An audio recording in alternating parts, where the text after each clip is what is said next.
चलिए, तो आज की चर्चा को प्रारंभ करते हैं। जैसा कि आपको बताया गया कि आज जो आप मंत्रालय विशेष की योजनाओं को पढ़ने वाले हैं वो मानव संसाधन विकास मंत्रालय से संबंधित, जिसका अब नाम बदल दिया गया है, परिवर्तित कर दिया गया है। तो क्योंकि इसमें अभी हाल ही में राष्ट्रीय शिक्षा नीति जारी हुई है नई हमारी 2020 की, तो उसके कारण ये मंत्रालय पूरा चर्चा में है। और इससे संबंधित जो भी योजनाएं थी पूर्व में, जो मानव संसाधन विकास मंत्रालय के अंतर्गत चलाई जाती थी, वो आपकी परीक्षा की दृष्टि से महत्वपूर्ण है। तो आज हम उन्हीं योजनाओं के बारे में देखने वाले हैं जो मानव संसाधन विकास मंत्रालय से जुड़ी हुई हैं और आपकी परीक्षा के लिए भी महत्वपूर्ण हैं। तो चलिए चर्चा करते हैं आज की पहली योजना की। लेकिन उससे पहले, जब भी किसी मंत्रालय विशेष की बात होती है तो सबसे पहले, भले ही आपकी परीक्षा में ना पूछा जाए, लेकिन आपके लिए आवश्यक होता है कि आपको पता होना चाहिए कि संबंधित जो भी मंत्रालय है जिसके बारे में हम पढ़ने जा रहे हैं उसका नेतृत्व कौन कर रहा है। तो जैसे कि बात हो रही है मानव संसाधन विकास मंत्रालय या हम शिक्षा मंत्रालय कह लें, तो इसके जो मंत्री हैं वो हैं रमेश पोखरियाल निशंक। उनके बारे में आपको पता होना चाहिए। चलिए, नोट्स बनाना है तो आप बना लीजिएगा नोट्स, परेशान होने की ज़रूरत नहीं है, ठीक है। अब आपको सबसे पहले जो आज हम कार्यक्रम देखने वाले हैं वो हम देखेंगे निष्ठा कार्यक्रम के बारे में। निष्ठा कार्यक्रम क्या है इसके बारे में समझने का प्रयास करेंगे और इसको किस मंत्रालय द्वारा चलाया गया है। तो क्योंकि आप सब जानते हैं कि वर्तमान समय में जो हम बात कर रहे हैं वो मानव संसाधन विकास मंत्रालय की बात कर रहे हैं, तो जो भी योजना आज हम देखेंगे उसका मंत्रालय जो होगा, क्रियान्वयन मंत्रालय, वो होगा मानव संसाधन विकास मंत्रालय। क्योंकि अभी शिक्षा मंत्रालय से संबंधित कोई भी योजना नहीं आई है उसके अंतर्गत, तो उस पर हम बात नहीं करेंगे। तो ये जो भी योजनाएं हैं, पुरानी योजनाएं हैं, तो मानव संसाधन विकास मंत्रालय के अंतर्गत आती हैं, ठीक है। तो आपका जो पहला योजना है, आप नोट करना चाहते हैं तो नोट कर लीजिए, निष्ठा योजना है। निष्ठा की यदि हम बात करें तो इसका फुल फॉर्म होता है राष्ट्रीय स्कूल प्रधानाध्यापक एवं शिक्षण समग्र उन्नति पहल। मतलब जो स्कूल के जो प्रधानाध्यापक हैं उनको किस प्रकार से शिक्षा के लिए किस प्रकार से उनको प्रशिक्षण दिया जाए जिससे वो छात्रों को बेहतर शिक्षा दे सकें, तो उसी से संबंधित ये कार्यक्रम था निष्ठा कार्यक्रम, जिसका उद्देश्य क्या था कि जो छात्र हैं, छात्रों में गहन चिंतन प्रक्रिया को प्रोत्साहित करना। जो भी शिक्षक हो वो इस लायक हो, इस कैपेबल हो कि जो छात्र हैं उनमें समग्र जो चिंतन है उसकी प्रक्रिया को बढ़ा सके। इसके अतिरिक्त छात्रों की जो प्रारंभिक समस्याएं होती हैं उनको दिशा निर्देश दे सके, उनको समाधान, उन समस्याओं का समाधान कर सके। प्राथमिक स्तर पर छात्रों को जो भी समस्याएं होती हैं उनका समाधान शिक्षक कर सके। मतलब प्राथमिक समाधान के स्तर पर शिक्षक अपनी भूमिका को निभाए, उसके लिए इस मंत्रालय द्वारा निष्ठा योजना को चलाया गया था। इसमें था शिक्षकों को परामर्शदाता के रूप में कार्य करने के लिए प्रेरित करना। मतलब जो शिक्षक हैं वो प्राथमिक स्तर पर छात्रों के लिए परामर्शदाता की भूमिका में हो, उसके लिए मंत्रालय विशेष की ये योजना थी। सबसे पहले आपको फुल फॉर्म पता होना चाहिए कि राष्ट्रीय स्कूल प्रधानाध्यापक एवं शिक्षक समग्र उन्नति पहल इस योजना का नाम है। तो इसका उद्देश्य क्या था कि छात्रों में गहन चिंतन की जो पद्धति है उसको बढ़ावा देना। इसके साथ साथ जो शिक्षक हैं, शिक्षकों को इस लायक बनाना, शिक्षकों को ऐसा प्रशिक्षण मुहैया कराना जिसके माध्यम से शिक्षक प्राथमिक स्तर पर बच्चों के लिए परामर्शदाता की भूमिका में रहें, बच्चों को परामर्श दे सकें, उचित परामर्श दे सकें। तो योजना का क्या उद्देश्य था वो आपने देख लिया, किस मंत्रालय की योजना थी वो आपने देखा।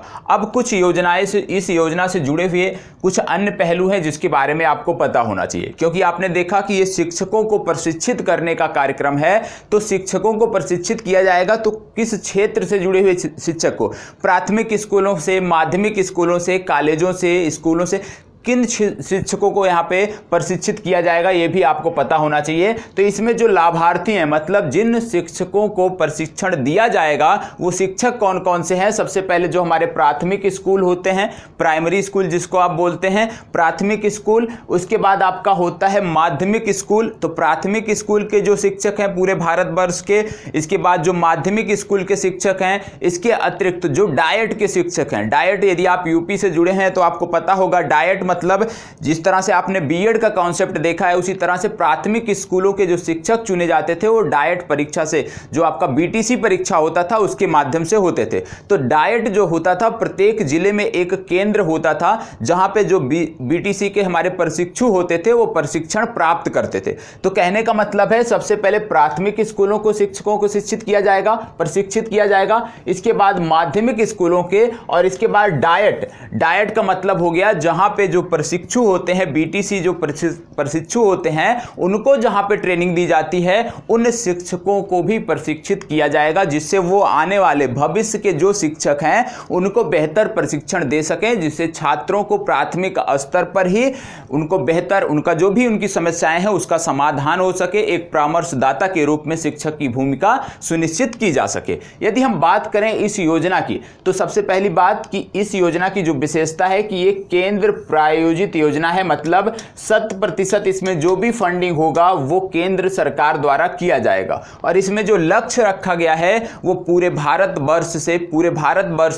42 लाख शिक्षकों को प्रशिक्षित करने का लक्ष्य रखा गया है। पूरे भारत से इसमें 42 लाख शिक्षकों को प्रशिक्षित किया जाएगा। इसके अतिरिक्त यदि हम देखें मानदंड, क्या मानदंड हैं शिक्षकों को प्रशिक्षित करने के, तो 3 मानदंड मुख्य रूप से बनाए गए हैं। सबसे पहला मानक मॉड्यूल है, दूसरा है गतिविधि आधारित मॉड्यूल, और तीसरा है पोस्ट प्रशिक्षण मॉड्यूल, और जो चौथा सबसे महत्वपूर्ण है वो है प्रौद्योगिकी का उपयोग करना। मतलब जो शिक्षक हैं वो कम से कम प्रौद्योगिकी कुशल हो, प्रौद्योगिकी का उपयोग करना जानते हो, उसमें सहज अपने आप को महसूस करते हो। तो ये जो योजना थी जिसके बारे में आपने देखा निष्ठा कार्यक्रम के बारे में, ये था शिक्षकों को प्रशिक्षित करना, जिससे जो शिक्षक हैं वो जो भी छात्र हमारे हैं उनमें गहन चिंतन को विकसित कर सकें, छात्रों की जो भी समस्याएं हैं उनके प्राथमिक परामर्शदाता के रूप में शिक्षक की भूमिका सुनिश्चित हो सके। इसके लिए निष्ठा कार्यक्रम प्रारंभ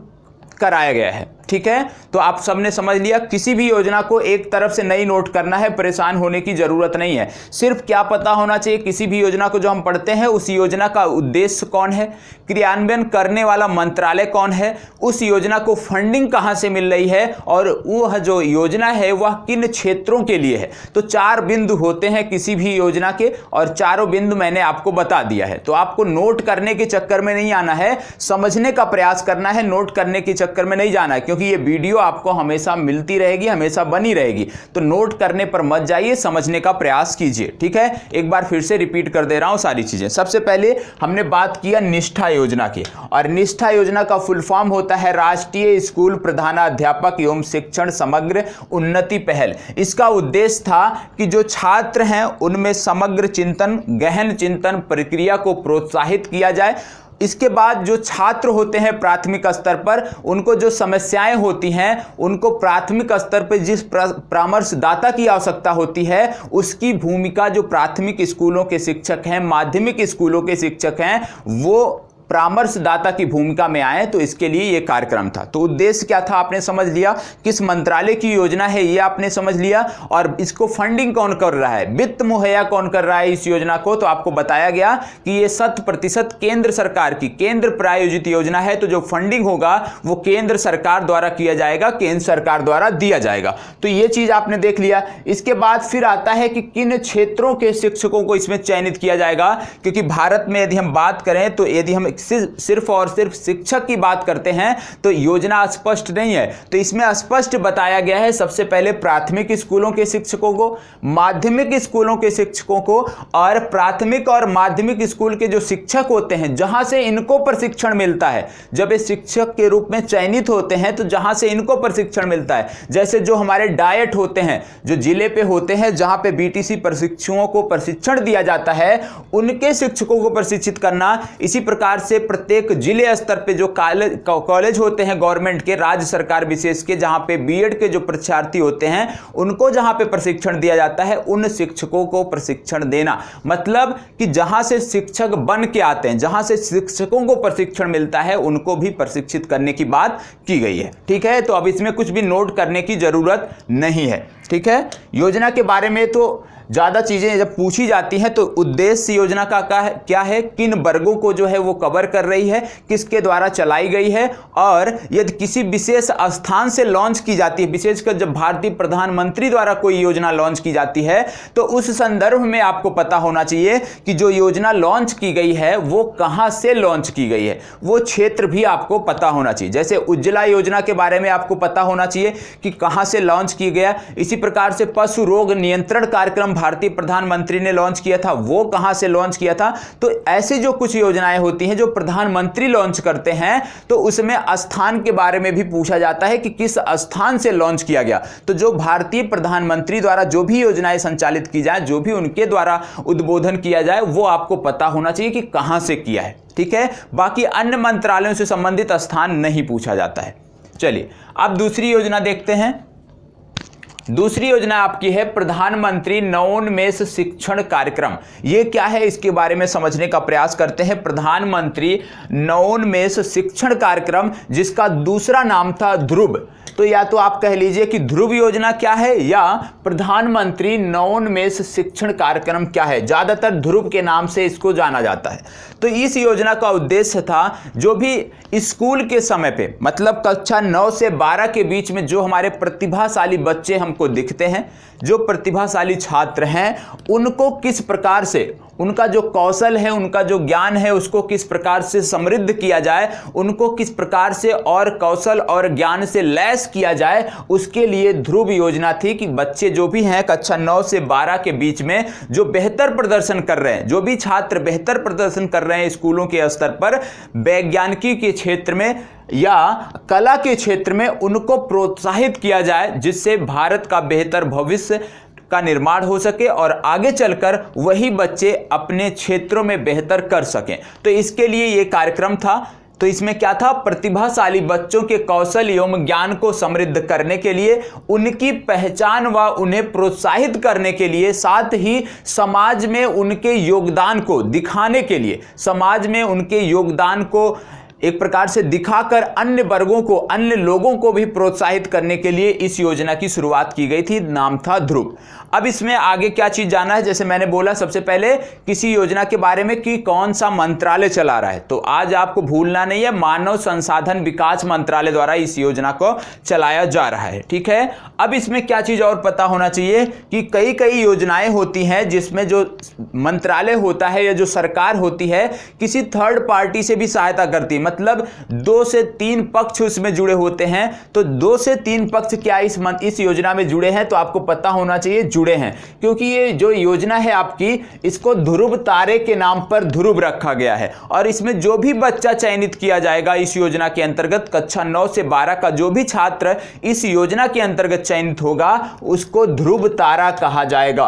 और क्षेत्र की बात करें कि किन क्षेत्र से जुड़े हुए बच्चों को चयनित किया जाएगा, उनको प्रोत्साहित किया जाएगा, तो ये जो क्षेत्र है, एक तो है विज्ञान का क्षेत्र और दूसरा है कला का क्षेत्र। तो इस योजना में यह भी पूछा जा सकता है कि किस क्षेत्र से जुड़े हुए बच्चों को आगे बढ़ाया जाएगा। तो एक तो इसमें हो गया विज्ञान का क्षेत्र, दूसरा आपका हो गया कला का क्षेत्र। अब इसमें क्या जानना है कि क्या इस योजना को सिर्फ और सिर्फ MHRD, मानव संसाधन विकास मंत्रालय जिसका पूर्व नाम था, उसके द्वारा ही चलाया जा रहा है या कोई और सहयोग कर रहा है। तो इसमें आपको बता दें, इस योजना में जो क्रियान्वयन एजेंसी है वो है हमारा इसरो, जिसको आप जानते हैं इंडियन स्पेस रिसर्च ऑर्गेनाइजेशन, जिसकी स्थापना हुई थी 1969 में। वर्तमान समय में के सिवन इसके प्रमुख हैं, इसके चेयरपर्सन हैं। और जैसे ही के सिवन का नाम आता है, आपको पता होना चाहिए एक पुरस्कार होता है अब्दुल कलाम पुरस्कार। तो APJ अब्दुल कलाम जो पुरस्कार था तमिलनाडु राज्य सरकार द्वारा के सिवन को दिया गया था, यह भी आपको पता होना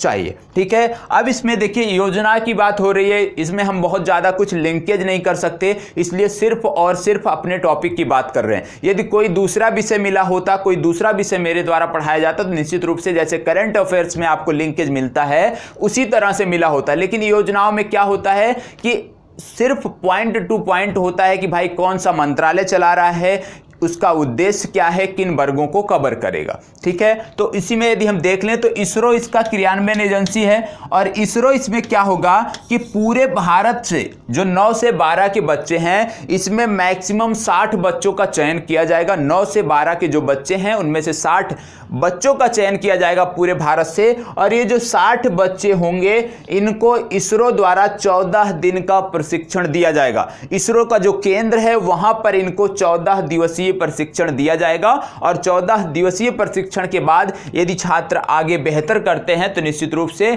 इसरो द्वारा उनको प्रोत्साहित किया जाएगा। तो इस योजना में यदि हम बात करें तो आपको देखने को मिला कि जो ध्रुव योजना है जिसमें जो चयनित बच्चा होगा वो ध्रुव तारा के नाम से जाना जाएगा। इस योजना का उद्देश्य है कि जो हमारे बच्चे हैं जो स्कूली स्तर पर बेहतर कर रहे हैं, हमारे पास जो ऐसी प्रतिभा है जो स्कूली स्तर पर बेहतर कर रही है, उसका किस प्रकार से हम समाज के हित में उपयोग कर सकते हैं, उस बच्चे को किस प्रकार से हम बेहतर प्रशिक्षण देकर आने वाले भविष्य में भारतीय समाज के लिए लाभकारी बना सकते हैं उसके ज्ञान को, तो उसके लिए यह योजना थी। ठीक है, इसमें चयनित जो भी बच्चा होगा वो ध्रुव तारा के नाम से जाना जाएगा। क्षेत्र की बात करें तो इसमें जो भी बच्चे प्रतिभाग कर रहे हैं वो विज्ञान और कला के क्षेत्र में आएंगे। क्रियान्वयन एजेंसी की बात करें तो इसरो जो हमारा है वो इस योजना की क्रियान्वयन एजेंसी है। ठीक है, और यदि हम बात करें कि कितने दिन का प्रशिक्षण होगा तो 14 दिन का प्रशिक्षण होगा। जो बच्चे होंगे किस कक्षा से होंगे, कक्षा 9 से कक्षा 12 तक के बच्चे होंगे। चलिए आगे देख लेते हैं, और अगली योजना है स्ट्राइड। स्ट्राइड योजना क्या है, काफी चर्चा में थी जब यह योजना लाई गई स्ट्राइड योजना, और इसलिए भी चर्चा में है क्योंकि यह यूजीसी द्वारा इसको क्रियान्वयन किया जाता है। तो यूजीसी तो आप जानते हैं नई शिक्षा नीति आने के बाद यूजीसी का एक प्रकार से देखें तो महत्व समाप्त ही हो गया है। तो लेकिन यूजीसी जो है नई शिक्षा नीति में चर्चा में थी, इसलिए हम इस योजना की बात कर रहे हैं। इस योजना का नाम था स्ट्राइड। जो इस मंत्रालय था आप जानते हैं MHRD मंत्रालय से संबंधित योजनाओं को आज हम देख रहे हैं। तो मानव संसाधन विकास मंत्रालय से संबंधित योजना है। इसका फुल फॉर्म होता है stream for trans disciplinary research for India's developing economy. मतलब इसमें है कि किस प्रकार से हम भारत की अर्थव्यवस्था को बेहतर बनाने के लिए, किस प्रकार से हम भारत की अर्थव्यवस्था को सर्वश्रेष्ठ बनाने के लिए प्रयास कर सकते हैं, उसके लिए यह योजना थी। इसमें क्या था, सबसे पहले युवा प्रतिभाओं की पहचान करना था, अनुसंधान क्षमता को सुदृढ़ करना था, क्षमता निर्माण के क्षेत्र में कार्य करना था। मतलब स्ट्राइड योजना के अंतर्गत सबसे पहले युवा प्रतिभाओं की पहचान करना था, और युवा प्रतिभाओं की पहचान करने के साथ साथ अनुसंधान जो क्षमता है हमारी उसको सुदृढ़ करना है, क्षमता निर्माण करना है, और उसके माध्यम से समग्र कल्याण को बढ़ावा देना है। ठीक है,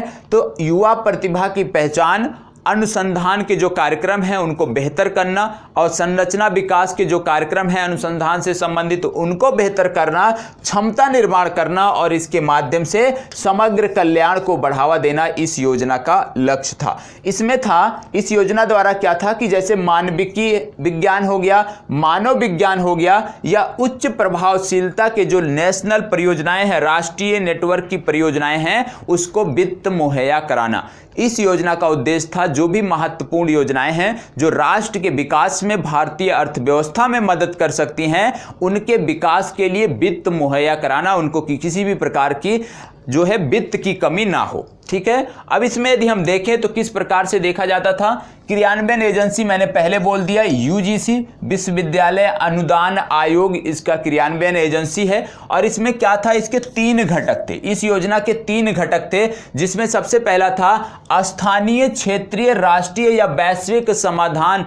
जो समस्याएं हैं उनके समाधान हेतु यदि युवा किसी भी क्षेत्र में बेहतर कर रहे हैं, कहीं भी रिसर्च कर रहे हैं, अनुसंधान कर रहे हैं, चाहे वो राष्ट्रीय समस्या हो, क्षेत्रीय समस्या हो, वैश्विक समस्या हो, तो उनको क्या है, वित्त मुहैया कराना। जो उनका रिसर्च है वो किसी भी प्रकार से प्रभावित ना हो। ठीक है, तो उसमें मैक्सिमम 1 करोड़ रुपए एक परीक्षार्थी को एक लाभार्थी को दिया जाता था। मतलब मान लीजिए वर्तमान समय में यदि उदाहरण ले लें तो कोई कोविड-19 के वैक्सीन के ऊपर यदि कोई छात्र शोध कर रहा है, कोई वर्ग शोध कर रहा है, तो क्योंकि वो आप जानते हैं कि भारतीय समाज के हित में है, वैश्विक राष्ट्रीय महत्व का है, तो उसमें यूजीसी क्या थी कि 1 करोड़ तक का वित्त मुहैया करा सकती थी कि आपकी जो रिसर्च चल रही हो वो किसी भी प्रकार से प्रभावित ना हो। दूसरा इसमें था कि चाहे स्थानीय, क्षेत्रीय, राष्ट्रीय, वैश्विक समस्याओं के साथ साथ यदि कोई भारतीय अर्थव्यवस्था को बेहतर करने के लिए, जो हमारी विकासशील अर्थव्यवस्था है,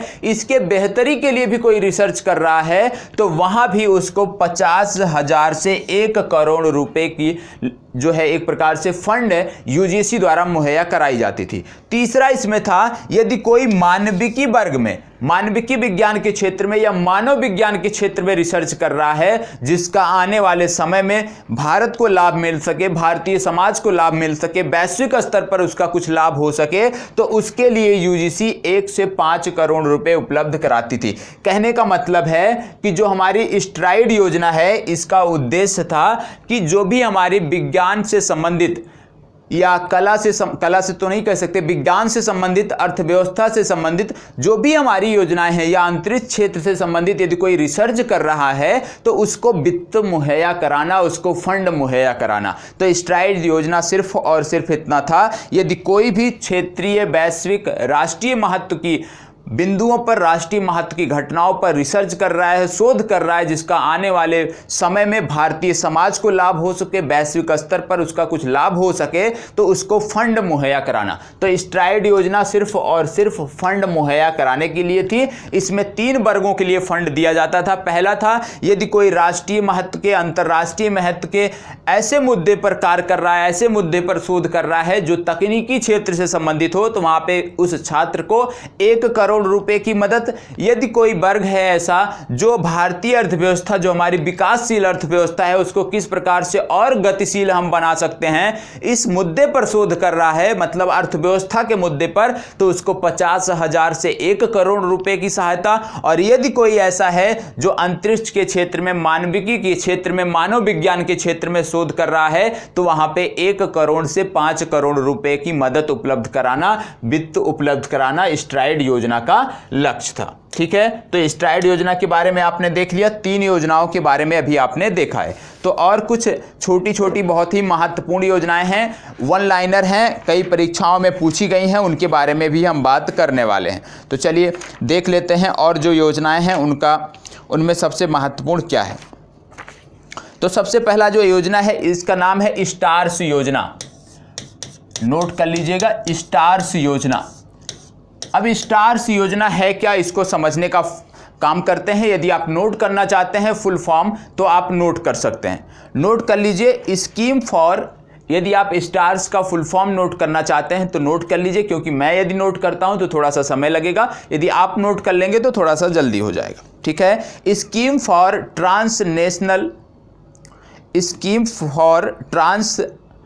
translational and advance research in science. ठीक है, मतलब विज्ञान से संबंधित ये भी योजना है। और इसका जो उद्देश्य था, स्टार्स योजना का उद्देश्य था कम से कम 500, याद रखिएगा स्टार्स योजना का उद्देश्य क्या था, कम से कम 500 वैज्ञानिक जो परियोजनाएं हैं, जो योजनाएं हैं, उसको फंडिंग उपलब्ध कराना, उसको वित्त उपलब्ध कराना। कम से कम 500 वैज्ञानिक परियोजनाओं को वित्त उपलब्ध कराना स्टार्स योजना का लक्ष्य था। तो आप नोट कर सकते हैं स्टार्स योजना में लक्ष्य क्या था। और यदि हम बात करें कि किसके द्वारा, जैसे इसमें थर्ड पार्टी समन्वय कौन कर रहा था, तो इसमें था भारतीय विज्ञान संस्थान। नोट कर सकते हैं आप, IISc बोलते हैं जिसको, भारतीय विज्ञान संस्थान बेंगलुरु के सहयोग से इस योजना को क्रियान्वित किया जाएगा, जिसमें 500 वैज्ञानिक परियोजनाओं को आगे बढ़ाया जाएगा, उनको वित्त मुहैया कराया जाएगा। ठीक है, और इसमें जो 6 क्षेत्र थे, इसमें क्या पूछा जा सकता है कि भाई 500 वैज्ञानिक परियोजनाओं को आप वित्त मुहैया कराओगे तो उनको क्षेत्र क्या है, तो ऐसे 6 क्षेत्रों का चुनाव किया गया है। ये 6 क्षेत्र कौन से हैं ये भी आपको पता होना चाहिए, ये आप नोट कर सकते हैं। इसमें पहला क्षेत्र है आपका भौतिकी का क्षेत्र, दूसरा है आपका रसायन का क्षेत्र, तीसरा है आपका जैविक विज्ञान का क्षेत्र, चौथा है आपका नैनो साइंस, नैनो विज्ञान का क्षेत्र, पांचवा है आपका डेटा विज्ञान का क्षेत्र और छठवां है आपका गणित का क्षेत्र। तो आप एक बार फिर से इसको नोट कर सकते हैं कि 6 क्षेत्र इसमें निर्धारित किए गए हैं जिन पर आगे बढ़ा जाएगा। इन 6 क्षेत्रों से संबंधित योजनाओं को, जो लगभग 500 योजनाएं हैं, उनको इस योजना के तहत फंडिंग उपलब्ध कराई जाएगी। ठीक है, चले, कोई डाउट नहीं होना चाहिए। अब स्टार्स योजना यदि हम बात करें प्रारंभ कब हुई थी तो इसको भी नोट कर सकते हैं आप। एक वैज्ञानिक थे भारत के जिनका नाम था सीवी रमन, शायद याद होगा आप सबको। सीवी रमन जो वैज्ञानिक थे, इन्हीं के जन्म दिवस के अवसर पर स्टार्स योजना को प्रारंभ किया गया था। और सीवी रमन के बारे में आपको बता दें कि सीवी रमन जो भारतीय वैज्ञानिक थे, इसको 1930 में इनको भौतिकी के क्षेत्र में नोबेल पुरस्कार भी दिया गया था। यह भी आप नोट कर सकते हैं कि सीवी रमन कौन है। सीवी रमन भारतीय वैज्ञानिक थे, भारतीय भौतिक शास्त्री थे, जिनको वर्ष 1930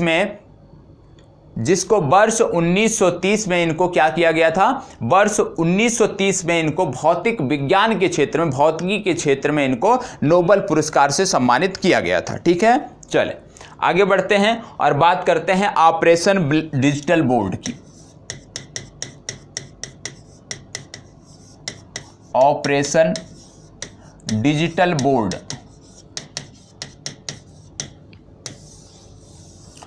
ऑपरेशन डिजिटल बोर्ड, आप सब जानते होंगे कि भारत में यदि हम देखें, चाहे प्राथमिक स्तर पे देखें या माध्यमिक स्कूलों में भी देखें, तो यदि आप अपने क्षेत्र के ही प्राइमरी स्कूल, जिसको आप प्राथमिक स्कूल बोलते हैं, तो वहाँ पे जाएंगे तो देखने को मिलेगा कि जो भी बोर्ड होता है वो आपको भी देखने को मिलेगा ब्लैक बोर्ड। उसको आप ब्लैक बोर्ड बोलते हैं, ब्लैक कलर का होता है। तो ब्लैक बोर्ड जैसे अभी ऑपरेशन डिजिटल बोर्ड चलाया गया है, उसी तरह से पूर्व में आपका वर्ष 1987 में एक कार्यक्रम चलाया गया था, ऑपरेशन ब्लैक बोर्ड। तो आजकल जो आप प्राथमिक स्कूलों में ब्लैक बोर्ड देखते हैं या माध्यमिक स्कूलों में ब्लैक बोर्ड देखते हैं, वो एक मिशन चलाया गया था वर्ष 1987 में, ऑपरेशन ब्लैक बोर्ड, उसी के अंतर्गत बनवाए गए थे। मतलब पहले स्कूलों में, कॉलेजों में बोर्ड नहीं होते थे। वर्ष 1987 में ऑपरेशन ब्लैक बोर्ड के अंतर्गत आपको स्कूलों में ब्लैक बोर्ड स्थापित किया गया। उसी तरह से ऑपरेशन डिजिटल बोर्ड जो है, इसके माध्यम से क्या है कि जो भी हमारे स्कूल हैं, जो भी भारत के सरकारी स्कूल हैं या सहायता प्राप्त स्कूल हैं, शासन द्वारा सहायता प्राप्त स्कूल हैं, ऐसे स्कूलों के जो भी बोर्ड हैं, जो ब्लैक बोर्ड थे पहले, अब उनको डिजिटल बोर्ड में कवर किया जाएगा। और इसका जो लक्ष्य रखा गया है वो 2022 तक है। मतलब 2022 तक भारत में सभी सरकारी स्कूलों के, सभी सहायता प्राप्त स्कूलों के जो बोर्ड हैं, उनको ब्लैक बोर्ड से डिजिटल बोर्ड में कन्वर्ट किया जाएगा। ये इस योजना का लक्ष्य है। तो योजना का लक्ष्य कब तक का है? 2022 तक का है, ये आपको पता होना चाहिए। ठीक है, अब इसमें यदि हम देखें तो कौन से स्कूलों को कवर किया जाएगा, तो इसमें जो कवर किया जाएगा वो कक्षा 9 से लेकर उच्च शैक्षणिक संस्थानों को कवर किया जाएगा। मतलब कक्षा 9 के स्कूलों से लेके कॉलेजों के तक, जैसे आपके जो डिग्री कॉलेज होंगे, उन तक इस योजना की पहुंच होगी और इसके माध्यम से जो बोर्ड होंगे ब्लैक बोर्ड से, उनको डिजिटल बोर्ड में कवर किया जाएगा। तो ऑपरेशन डिजिटल बोर्ड का उद्देश्य है कि भारत सरकार के अंतर्गत जो भी सरकारी स्कूल हैं, जो भी सहायता प्राप्त स्कूल हैं, कक्षा 9 से लेकर स्नातक तक के जो भी कॉलेज स्कूल हैं, वहां पे डिजिटल बोर्ड को स्थापित करना। कब तक? वर्ष 2022 तक। फंड कौन देगा? 100% फंडिंग इसकी केंद्र सरकार करेगी, क्योंकि यह केंद्र प्रायोजित योजना है। ठीक है, अब इसमें आप नोट कर सकते हैं। और इसका जो क्रियान्वयन एजेंसी होगा, जिसके माध्यम से क्रियान्वयन किया जाएगा, तो आप सब जानते थे अभी तक यूजीसी होता था, जो विश्वविद्यालयों को ग्रांट देता था। तो यूजीसी के माध्यम से इसको क्रियान्वित किया जाना था, ये पूर्व में था। यदि आगे कोई संशोधन होता है तो आपको बता दिया जाएगा। ठीक है, चलिए अब एक सबसे महत्वपूर्ण है एनआईआरएफ के बारे में शायद आप सब जानते होंगे। एनआईआरएफ में यदि हम देखें तो इसका फुल फॉर्म होता है national institute ranking framework. National institute ranking framework, और इसके बारे में आप सब जानते होंगे।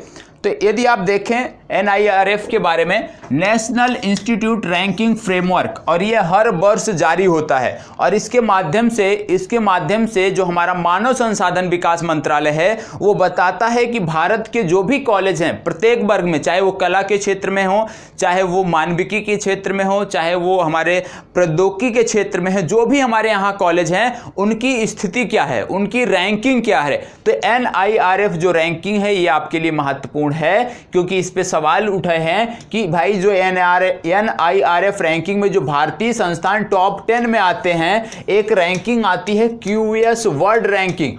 QS वर्ल्ड रैंकिंग में इनको टॉप 100 में भी जगह क्यों नहीं मिलती है। तो इस पे एक मैंने पूरा वीडियो भी बनाया था टू द पॉइंट सेक्शन में कि क्यों नहीं मिलता है NIRF रैंकिंग और QS रैंकिंग में क्या अंतर है, किन मानकों के आधार पे रैंकिंग की जाती है, तो वो भी आपके लिए महत्वपूर्ण हो जाता है। तो NIRF रैंकिंग में क्या जानना है आपको वो आप नोट कर सकते हैं। सबसे पहली बात, इसकी full form national institute ranking framework, और इसको लागू कब किया गया था? 2015 से लागू किया गया था, ये आपको पता होना चाहिए। और इसी के साथ आपको यहीं पे देख लेना है कि जो NIRF रैंकिंग है इसमें किस प्रकार के जो कॉलेज हैं उनको सम्मिलित किया जाता है। तो मैंने बोला कि कला वर्ग के छात्र कॉलेज, मानविकी वर्ग के कॉलेज, प्रौद्योगिकी वर्ग के कॉलेज, जो भी हमारे IIT हैं, जो भी हमारे IIM हैं, सबको इसमें सम्मिलित किया जाता है। और जो हालिया रैंकिंग आई थी हमारी, उसमें आपका IIT मद्रास था जो पहले स्थान पे था। ये भी आपको पता होना चाहिए कि NIRF जो रैंकिंग आई थी उसमें हमारा IIT मद्रास प्रथम स्थान पे था, बेंगलुरु IISc बेंगलुरु द्वितीय स्थान पे था और IIT दिल्ली तीसरे स्थान पे था। ओवरऑल रैंकिंग में ये हमारा पोजीशन था, ये हमें पता होना चाहिए। ठीक है, तो NIRF रैंकिंग के बारे में कुछ नहीं जानना है, सिर्फ इसका फुल फॉर्म क्या होता है, कब लागू किया गया था, और वर्तमान समय में जो लेटेस्ट हमारी रैंकिंग है उसमें भारतीय संस्थानों में टॉप पर कौन है, सर्वोच्च स्थान पे कौन है, ये आपको पता होना चाहिए। और इसी के साथ साथ आपको क्या कर लेना चाहिए, दो रैंकिंग और, एक तो QS वर्ल्ड रैंकिंग आपको देख लेना चाहिए, इसकी पोजीशन देख लेना चाहिए कि इसमें भारत के कौन से संस्थान कहाँ पे हैं। ठीक है, टॉप 500 में कौन से संस्थान आते हैं। और दूसरा टाइम्स की एक रैंकिंग आती है, उसको देख लेना चाहिए, टाइम्स यूनिवर्सिटीज रैंकिंग। तो QS महत्वपूर्ण है। QS जो रैंकिंग है ये अंतर्राष्ट्रीय महत्व की रैंकिंग है, तो आपको इसी समय QS रैंकिंग के बारे में नोट कर लेना है कि उसमें क्या पोजीशन है भारतीय संस्थानों की। ठीक है, चले आगे देखते हैं स्वयं के बारे में। एक योजना है जिसका नाम है स्वयं, और महत्वपूर्ण योजना है तो उसके बारे में हम देखेंगे।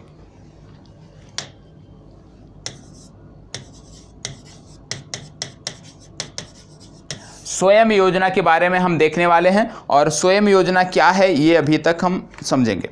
स्वयं योजना में था कि जो भी छात्र, चाहे ग्रामीण प्रदेश के हों चाहे शहरी प्रदेश के हों, जो भी छात्र अभी तक डिजिटल नहीं हो पाए हैं, जो भी छात्र अभी तक अपने आप को डिजिटल रूप से कन्वर्ट नहीं कर पाए हैं शिक्षा ग्रहण करने के स्तर पर, उनको क्या था कि ऐसे विद्यार्थियों को जो डिजिटल क्रांति से अभी तक वंचित रह गए हैं उनको इससे जोड़ना स्वयं योजना का लक्ष्य था। तो स्वयं योजना क्या हो गई कि ऐसे छात्र जो अभी भी डिजिटल क्रांति से नहीं जुड़ पाए हैं, ऐसे छात्र जो अभी भी डिजिटल रूप से अपने आप को जोड़ नहीं पाए हैं, उनके लिए एक प्रकार से उनको डिजिटल माध्यम से जोड़ने के लिए ये योजना थी स्वयं योजना। इसके माध्यम से क्या था कि एक IT प्लेटफॉर्म विकसित किया गया था जिसके माध्यम से समस्त जो भी पठन सामग्री होती है, जो भी अध्ययन सामग्री होती है, वहां पर उपलब्ध कराया जाता था। और कोई भी छात्र जो अभी तक डिजिटल रूप से कन्वर्ट नहीं हो पाया है, डिजिटल क्रांति से जुड़ नहीं पाया है,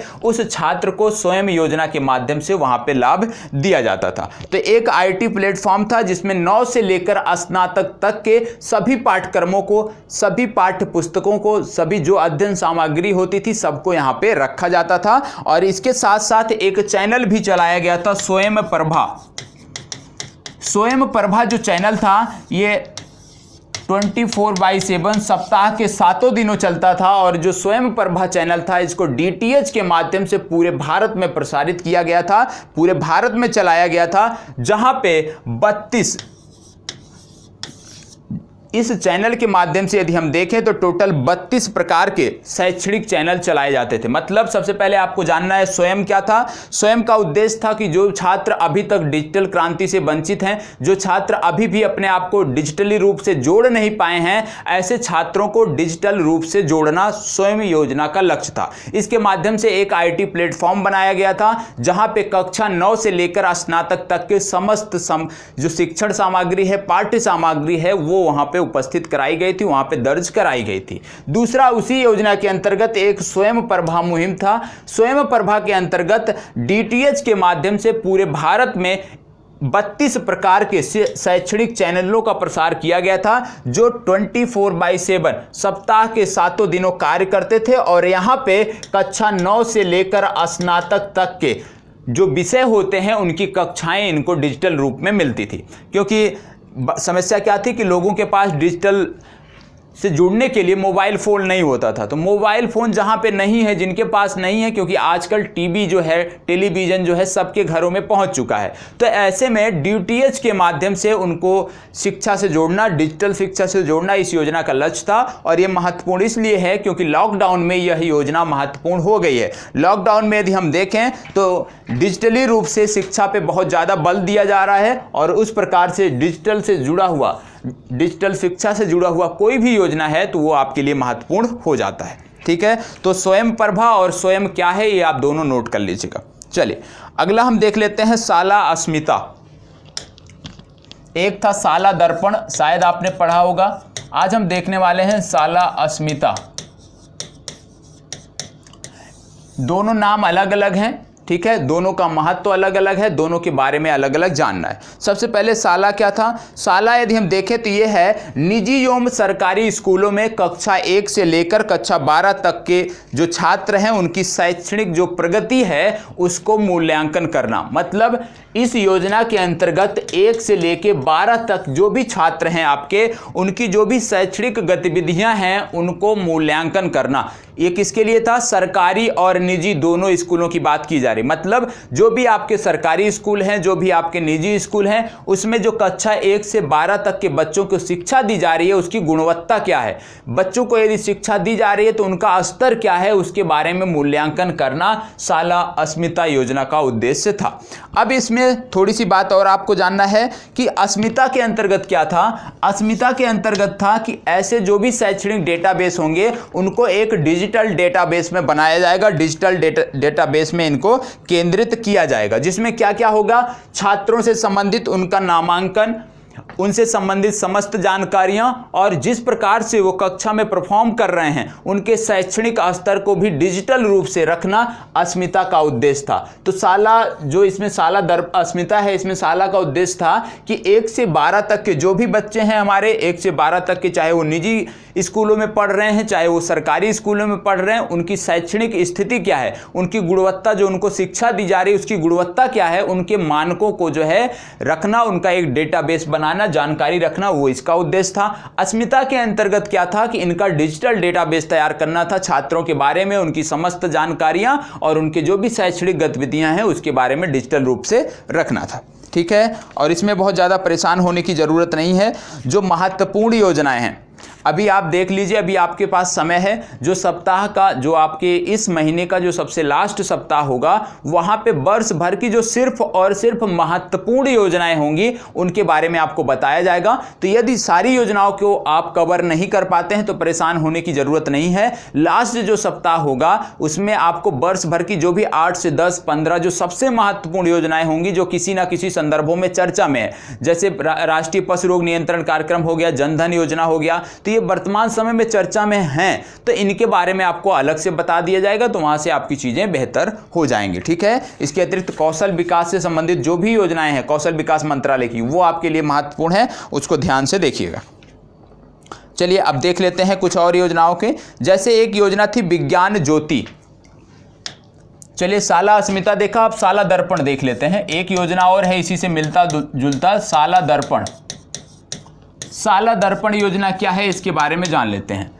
देखिए, सबसे पहली बात तो हम देख रहे हैं मानव संसाधन विकास मंत्रालय से संबंधित योजनाओं को, तो बार बार यह बताने की आवश्यकता नहीं है कि इसकी क्रियान्वयन करने वाला मंत्रालय कौन है, ठीक है। तो मंत्रालय कौन सा है, MHRD मंत्रालय है, उसमें कोई डाउट नहीं होना चाहिए। विज्ञान ज्योति योजना क्या थी, शाला दर्पण देख रहे हैं, सॉरी, शाला दर्पण योजना थी केंद्रीय विद्यालय, जो भी हमारे केंद्रीय विद्यालय हैं पूरे भारत में, पूरे भारत के जो भी केंद्रीय विद्यालय हैं उनको एकीकृत करना, समस्त केंद्रीय विद्यालयों को एक साथ एक मंच पर लाना शाला दर्पण का उद्देश्य था। तो शाला दर्पण योजना क्या हो गई, केंद्रीय विद्यालयों से संबंधित है, जिसमें केंद्रीय विद्यालयों को एक मंच पर लाने के लिए समस्त वेबसाइट को, जैसे अलग अलग केंद्रीय विश्वविद्यालय हैं, सबकी अलग अलग वेबसाइट है, उनको मर्ज कर समन्वित कर एक प्लेटफॉर्म पर लाना शाला दर्पण योजना का उद्देश्य था। इसी से मिलता जुलता एक था आपका सगुन। सगुन ऐप, सगुन ऐप में क्या था, जो भी हमारे केंद्रीय विश्वविद्यालय हैं, जो भी हमारे नवोदय विश्वविद्यालय हैं, जो भी हमारे CBSE के स्कूल हैं, जो भी हमारे अन्य राज्यों के स्कूल है, उस राज्य विशेष के जो भी अन्य स्कूल हैं, उन सबको एक जगह पे समन्वित करना, ठीक है,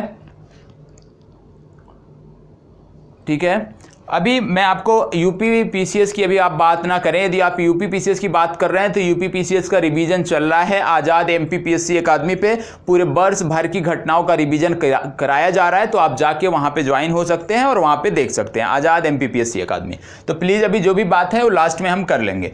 सगुन ऐप, सगुन ऐप में क्या था, जैसे कि शाला दर्पण ऐप में केंद्रीय विश्वविद्यालयों को एकीकृत किया गया था, उसी प्रकार से सगुन ऐप में भारत के समस्त स्कूलों को, जैसे कि केंद्रीय विश्वविद्यालय हैं, चाहे वो नवोदय विश्वविद्यालय हैं, चाहे वो CBSE के स्कूल हैं, चाहे वो राज्य विशेष बोर्ड के स्कूल हैं, सबको समन्वित करना, सभी की वेबसाइटों को एक जगह पर लिंक करना, यह उद्देश्य था सगुन ऐप का। तो सगुन और शाला दर्पण में आपको समस्या नहीं होनी चाहिए। इसके बाद एक था हमारा तमन्ना एप्टीट्यूड टेस्ट, शायद आपने नाम सुना हो,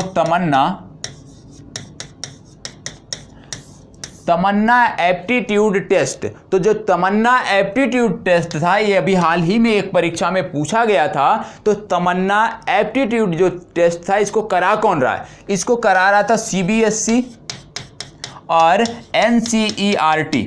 तो परीक्षा में पूछा गया था तमन्ना एप्टीट्यूड जो टेस्ट है उसको किस संस्था द्वारा कराया जा रहा है, तो इसको CBSE और NCERT द्वारा कराया जा रहा है, ये आपको पता होना चाहिए। और नई शिक्षा नीति के बारे में आपने बहुत पढ़ा होगा, बहुत सारी चीज़ें आपने देखी होगी, लेकिन कुछ फैक्ट हैं नई शिक्षा नीति के बारे में जो आपको पता होना चाहिए, इसको आप नोट कर सकते हैं, ठीक है। ज़्यादातर ये आपको देखने को नहीं मिलेगा, और मैं विश्वास के साथ कहता हूँ आपने भले ही बहुत सारे वीडियो पर नई शिक्षा नीति देखा होगा, बहुत सारे चैनलों पे देखा होगा, लेकिन शायद कुछ एक चैनलों में आपने इसकी बात की होगी, सुना होगा, तो इसको आप नोट कर सकते हैं। नई शिक्षा नीति में क्या था कि वर्ष 2030 तक, नोट कर लीजिए कि ये टारगेट थे, ये आपको पता होना चाहिए। इसमें था वर्ष 2030 तक 100% स्कूली दाखिला कराना है।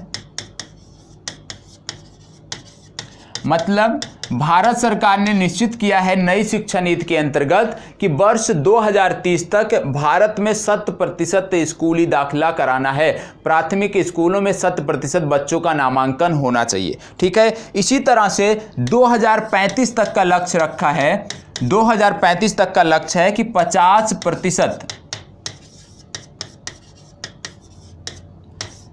ठीक है। जैसे आप जानते हैं भारत में समस्या क्या है कि इंटर पास करने के बाद जब बच्चे आपके इंटरमीडिएट की परीक्षा पास कर लेते हैं तो उनको आगे के लिए, विशेषकर बच्चियों के लिए आगे नहीं पढ़ाते हैं घर वाले किसी भी समस्या के कारण। तो भारत सरकार का लक्ष्य है कि जो कॉलेज के बाद, जो स्कूल के बाद छात्र छोड़ देते हैं, कॉलेज में प्रवेश नहीं ले पाते हैं, उसके लिए है कि वर्ष 2035 तक सरकार को प्रयास करना है कि कम से कम 50% कॉलेज यूनिवर्सिटी दाखिला हो। मतलब जो भी बच्चे हमारे इंटरमीडिएट पास करते हैं, कम से कम 50% बच्चे कॉलेज और यूनिवर्सिटी में प्रवेश ले सकें। ये दो लक्ष्य आपको पता होना चाहिए। पहला 2030 100% स्कूली दाखिला, दूसरा 2035 50% कॉलेजों में दाखिला। और आप सब जानते हैं कि आगे बात हुई है कि GDP का 6% खर्च किया जाएगा इस क्षेत्र में, यह भी आपको पता होना चाहिए, ठीक है। तो इतनी सारी चीजें आपने देखा। एक दो योजनाओं के बारे में और आपको बता देता हूं। जो महत्वपूर्ण हैं, और जो भी महत्वपूर्ण योजनाएं रहेंगी, मैंने बोला है कि सप्ताह के इस महीने के जो लास्ट सप्ताह होगा, जो सबसे महत्वपूर्ण योजनाएं होंगी, सबसे ज्वलंत जो योजनाएं होंगी आपकी परीक्षा की दृष्टि से, उनको वहां पे कवर कर दिया जाएगा। तो लास्ट वीडियो आप देखना ना भूलिएगा, ठीक है। तो आज की एक और योजना है, उसको देख लेते हैं और उसी के बाद हम इसको समाप्त करेंगे। ईशान उदय छात्रवृत्ति योजना, ये है ईशान उदय छात्रवृत्ति योजना। ईशान उदय छात्रवृत्ति योजना ये है क्या, इसको समझने का प्रयास करते हैं। आप जानते हैं हमारा जो पूर्वोत्तर भारत है, पूर्वोत्तर भारत के जो भी राज्य हैं, चाहे आप बात कर लीजिए अरुणाचल प्रदेश, मेघालय, नागालैंड, ये जो भी राज्य हैं हमारे, ये बहुत ही दुर्गम क्षेत्रों में, यहाँ पे एक स्थान से दूसरे स्थान पे कनेक्टिविटी का अभाव है और बहुत ही दुर्गम क्षेत्र हैं ये हमारे, कहे जा सकते हैं। तो यहाँ पे जो बच्चे हैं, जो विशेषकर स्कूली बच्चे हैं, उनके लिए 10-10 किलोमीटर उनको चलना पड़ता है स्कूलों में जाने के लिए। मतलब इंटर कॉलेज की यदि हम बात करें, हाई स्कूल की यदि हम शिक्षा की बात करें, तो उन क्षेत्रों में लगभग दर्जनों किलोमीटर आपको चलना पड़ता है, तब जाके स्कूली शिक्षा के लिए आप जा पाते हैं। और यदि हम कॉलेजों की बात करें, यूनिवर्सिटियों की बात करें, तो इसके लिए आपको 100 से 150 किलोमीटर दूरी तय करना पड़ता है, तब जाके आपको किसी कॉलेज और यूनिवर्सिटी में नामांकन, दाखिला आपका हो पाता है। तो ऐसे में ईशान उदय छात्रवृत्ति योजना का उद्देश्य था कि जो हमारे देश के पूर्वोत्तर राज्य हैं, वहाँ पे जो सकल नामांकन जो दर है, जो बहुत ही कम है, क्योंकि स्थानीय स्तर पे स्कूल कॉलेज हैं ही नहीं, तो लोग दाखिला करा नहीं पाते, और जो वहाँ पे है लोग शिक्षा से दूर हैं। तो इसके लिए सरकार का प्रयास था कि जो पूर्वोत्तर क्षेत्र हैं वहाँ पे सकल नामांकन जो दर है उसको बढ़ावा देना, उसको बढ़ाना आने वाले समयों में, और उसी के लिए ईशान उदय छात्रवृत्ति योजना की शुरुआत की गई थी। इस योजना के अंतर्गत उत्तर पूर्वी क्षेत्र, जो भी उत्तर पूर्वी हमारे राज्य हैं, 8 ऐसे राज्यों का चुनाव किया गया था जिनके माता पिता की वार्षिक आय 4.5 लाख से कम हो। पूर्वोत्तर भारत के 8 राज्यों में से ऐसे माता पिता, ऐसे अभिभावक जिनकी वार्षिक आय 4.5 लाख रुपए से कम हो, केंद्र सरकार क्या कर रही थी, 10,000 रुपए वार्षिक सहायता दे रही थी। ठीक है, मतलब ईशान उदय छात्रवृत्ति योजना का उद्देश्य था पूर्वोत्तर भारत के 8 ऐसे राज्य, ऐसे नागरिक, 8 ऐसे राज्यों के उन नागरिकों तक कवर करना जिनकी आय, वार्षिक आय कह सकते हैं हम, 4.5 लाख रुपए से कम हो। उनके जो बच्चे हैं, यदि उनके बच्चे हैं तो उनके बच्चों की शिक्षा बेहतर हो, उसके लिए केंद्र सरकार 10,000 रुपए की वार्षिक सहायता यहाँ पे दे रही थी, और ये दिया जा रहा था यूजीसी द्वारा। ठीक है, इसको भी क्रियान्वित कर रही थी यूजीसी, तो ये आपको पता होना चाहिए। तो ईशान उदय छात्रवृत्ति योजना पूर्वोत्तर भारत के लिए है, पूर्वोत्तर भारत के दुर्गम इलाकों में, जहाँ पे जो भी राज्य हैं हमारे, वो बहुत ही दुर्गम क्षेत्र है। आप देखें पूर्वोत्तर भारत का, एक जगह से दूसरे जगह की कनेक्टिविटी नहीं है, लोगों को जानकारी का अभाव है, लोगों के पास रोजगार नहीं है, तो बहुत सारी समस्याएं हैं। तो कुछ लोग ऐसे हैं जो जिनके पास आमदनी नहीं है, आमदनी का स्रोत नहीं है, जिसके कारण वो बच्चों को पढ़ा नहीं पाते हैं। तो ऐसे लोगों के बच्चे जो है वो शिक्षा से वंचित ना रहें, इसके लिए केंद्र सरकार ने इस योजना को क्रियान्वित किया था, इस योजना को आगे बढ़ाया था, जिसके माध्यम से 10,000 रुपए की वार्षिक सहायता ऐसे परिवारों को दी जाती थी। ठीक है, तो आज के लिए इतना ही, फिर मिलते हैं अगले सप्ताह। तब तक के लिए इसी प्रकार हमारे साथ बने रहें। और करंट अफेयर्स यदि आप चाहते हैं, नियमित चाहते हैं, विधिवत चाहते हैं, तो आप आजाद MPPSC अकादमी है, वहां पे सब्सक्राइब कर लीजिए। करंट अफेयर्स आपको प्रतिदिन मिलता है और 3 से 4 रूपों में मिलता है, 3 से 4 अलग अलग तरीकों से मिलता है। तो वहां पे करंट अफेयर्स आपका लगभग पूरा हो जाएगा। और आपको बता दें कि अभी यूपी में यूपी BEO का एग्जाम हुआ था। आपको बता दें यूपी BEO का एग्जाम हुआ था, और इसमें टोटल 25 करंट अफेयर्स के प्रश्न पूछे गए थे। टोटल 120 अंकों का पेपर था, जिसमें 25 करंट अफेयर्स के प्रश्न पूछे गए थे। और इन 25 में से जो भी छात्र आजाद MPPSC अकादमी से जुड़े थे, उन्होंने 23 प्रश्न सही किया है, 23 प्रश्न सही किया ज्यादातर छात्रों ने। और आपको बता दें सिर्फ और सिर्फ 22 प्रश्न 22 प्रश्न ऐसे थे, 25 में से 22 प्रश्न ऐसे थे जो आपको पढ़ाए गए थे, सिर्फ 3 प्रश्न इसमें ऐसे थे जो आपको नहीं पढ़ाए गए थे। तो 22 प्रश्न ऐसे आए थे जो आपको पढ़ाए गए थे। तो जो भी लोग पीसीएस की तैयारी कर रहे हैं, आपके लिए मैं रिक्वेस्ट करता हूं, आप जाके वहां पे प्लेलिस्ट बनी हुई है करंट अफेयर्स की, लगभग 24 से 25 वीडियो की है, आप उसको पूरा देख लीजिए। मैं 100% कहता हूं, सिर्फ उतना देखने से, यदि आपका मौजूदा 1-2 महीने का अपडेट नहीं भी होगा तो भी आप अपनी परीक्षा का 50% करंट अफेयर्स कर सकते हैं, इतना मैं दावे के साथ कहता हूं। यदि नहीं यकीन है, यूपी बीईओ का पेपर खोलकर देख लीजिए और उन्हीं वीडियो को आप पढ़ लीजिएगा, फिर बीईओ का पेपर देख लीजिएगा और 100% आपको देखने को मिलेगा जो पढ़ाया गया है वो चीजें वहां से मिल रही हैं। ठीक है, तो यहीं पे अपनी चर्चा को समाप्त करते हैं और करंट अफेयर्स आपको नियमित मिल ही रहा होगा। प्रत्येक दिन संस्थान के नए नए अध्यापक आपसे मिलते होंगे, रूबरू होते होंगे और निश्चित रूप से बेहतर करंट अफेयर्स आपको मिलता होगा। चलें, तो यहीं पे अपनी चर्चा को विराम देते हैं। जी जरूर, आप प्लेलिस्ट आज अपलोड कर दी जाएगी, आज विधिवत कर दी जाएगी। देख लेते हैं अभी प्लेलिस्ट का क्या है। चलें, तो यहीं पे अपनी चर्चा को विराम देते हैं। धन्यवाद।